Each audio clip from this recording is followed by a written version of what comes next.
தற்போது பாஜகவின் தமிழக தலைவர் அண்ணாமலை செய்தியாளர்களை சந்திக்கிறார். நேரலையில் பார்க்கலாம். 95 சட்டத்துல 2013 கொண்டு வந்த மாற்றங்கள், அதனுடைய சார்ந்து இன்னைக்கு 2025 மாற்றங்களோடு வக்ஃப் ஆக்ட் 2025 நிறைவேற்றி இருக்கிறோம்.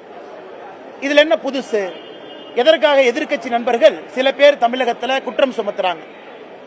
1913 2013 வரை மொத்தமாக இந்தியால வக்ஃப் போர்டு அவங்களுக்கு கீழே இருந்த சொத்து 18 லட்சம் ஏக்கர்.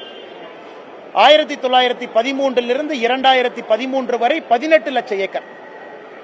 2013 2025 வரைக்கும் புதிதாக 21 லட்சம் ஏக்கர் ஆட் ஆயிருக்கு. அப்ப கணக்கு போட்டு பாருங்க.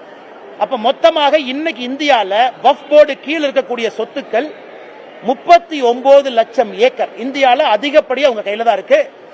ரயில்வேஸ், மத்திய அரசு கீழ் இருக்கக்கூடிய ரயில்வே, வக்ஃப் போர்டு இவங்கிட்ட தான் ஒரு தனி நபர் அப்படிங்கிற அமைப்பாக நீங்க பாத்தீங்கன்னா அதிகமான சொத்துக்கள் 39 லட்சம் ஏக்கர். இதுல ஆச்சரியம் என்னன்னா, கடந்த 12 ஆண்டுகள்ல மட்டுமே 21 லட்சம் ஏக்கர் ஆட் ஆயிருக்கு. நிறைய குழப்பங்கள். உதாரணத்துக்கு தமிழகத்தில் திருச்செந்துறை ஒரு ஊரே வக்ஃப்ல சேர்ந்துச்சு, கோவில் நலங்கள் சேர்ந்துருச்சு. மக்களுக்கு ஒரே குழப்பம், என் தனிப்பட்ட சொத்தை கூட வக்ஃப்னு எடுத்துக்கிறாங்க. இந்த குழப்பத்திற்கு ஒரு தீர்வு கொடுக்க வேண்டிய கடமை மத்திய அரசுக்கு இருக்கு. அதனால இந்த சட்டத்தில் ஒரு தீர்வு நம்ம கொடுத்திருக்கோம். யார் ஒரு சொத்தை வக்ஃப் போர்டு சொத்துன்னு சொல்ல முடியும்? ஒரு அரசாங்க சொத்தை வக்ஃப் போர்டு இத்தனால எடுத்துக்க முடியும். இந்த அமெண்ட்மெண்ட் கொண்டு வர வரைக்கும் அரசாங்கத்தினுடைய சொத்தை செக்ஷன் 40 படி வக்ஃப் போர்டு அவங்க ப்ராப்பர்ட்டியா டிக்ளேர் பண்ணாங்கன்னா வேற தீர்வே இல்லை. இன்னைக்கு அதை மாத்தி இருக்கும். ஒரு அரசாங்கத்தினுடைய சொத்தை வக்ஃப் போர்டுன்னு சொல்றாங்கன்னா மாவட்ட ஆட்சியருக்கு மேல ஒரு அதிகாரியை மாநில அரசு நியமிக்கணும். அந்த அதிகாரி எல்லாம் பரிந்துரைச்சு பார்த்துட்டு மாவட்ட ஆட்சியருக்கு சொல்லுவாரு, இது அரசாங்க சொத்தா வக்ஃப் சொத்தா. முதலா அரசாங்க சொத்து ஒரு நேர்மையான முறையில் காப்பாற்றப்பட்டிருக்கிறது. இரண்டாவது, வக்ஃப் போர்டை பொறுத்த வரைக்கும் ஒரு சொத்தை கொடுக்கறீங்கன்னா அது யாரு கொடுக்கலாம் இன்னைக்கு வரைமுறை கொண்டு வந்திருக்கும். இந்த சட்டத்தின் மூலமாக சொத்தினுடைய ஓனர் தான் சொல்ல முடியும், ஏன் சொத்தை நான் வக்ஃபா டிக்ளேர் பண்ணி நான் கொடுக்கறேன், நீங்க பாத்துக்கங்க. அதாவது யாரையோ சொத்தை எல்லாம் அவங்க எடுக்க முடியாது. செக்ஷன் 108 முதல்ல. செக்ஷன் 108 எப்படி இருந்துச்சுன்னா, அந்த ட்ரிபியூனலுக்கு உச்சகட்சமான அதிகாரம்.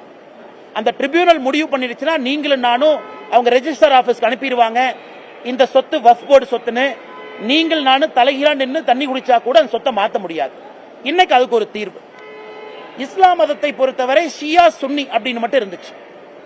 அந்த இஸ்லாம் மதத்துக்குள் இருக்கக்கூடிய உட்பிரிவு ஷியா சுன்னி மட்டும் இன்னைக்கு வக்ஃப் போர்டுல இருந்தாங்க.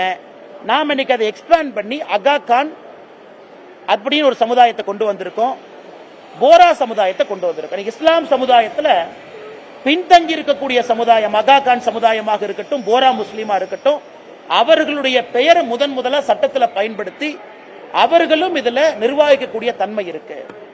தமிழ்நாடு முதலமைச்சர் உட்பட நிறைய பொய் சொல்றாங்க. வக்ஃப் சட்ட திருத்த மசோதா நாடாளுமன்றத்தில் நிறைவேற்றப்பட்டிருக்கும் நிலையில் பலரும் இதற்கு எதிர்ப்பு தெரிவித்து வருகிறார்கள். இந்நிலையில் தமிழக பாஜக அதனை வரவேற்பதாகவும் இது இஸ்லாமியர்களுக்கு வரப்பிரசாதமாக அமைந்திருப்பதாகவும் கூறியிருக்கிறார் அண்ணாமலை.